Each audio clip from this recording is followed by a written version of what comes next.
অভিজিৎ গাঙ্গুলি জাজমেন্টটাকে সেটা সাইড করে দিয়েছে এবং এই 32,000 লোকের চাকরি রয়েছে এবং তাদের কন্টিনিউ করবে।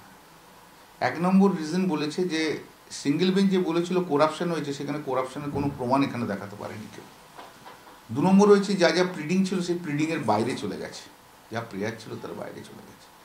3 নম্বর বলেছে 9 বছর ধরে যে এরা চাকরি করছে তাদের চাকরি কেড়ে নেওয়াটা কোনো একটা অভিযোগের ভিত্তিতে, এটা হবে ইনইকুইটিয়াস এবং অত্যন্ত ভালো জাজমেন্ট দিয়েছে। আমরা কৃতজ্ঞ মাননীয় ডিভিশন বেঞ্চ, মাননীয় বিচারপতি তপব্রত চক্রবর্তী এবং মাননীয় বিচারপতি ঋতুব্রত মিত্রের কাছে।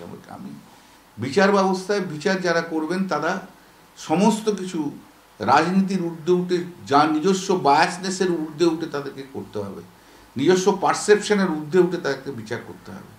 যে বিচারটা আজকে ডিভিশন বেঞ্চ করেছে এবং যারা একদিন বলেছিল এই 32,000 চাকরি খাওয়ার পরে যে অভিজিৎ গঙ্গোপাধ্যায় ভগবান বলে স্লোগান তুলেছিল, আজকে উল্টো দিকের লোকেরা এই স্লোগান তুলছে অভিজিৎ গঙ্গোপাধ্যায় শয়তান।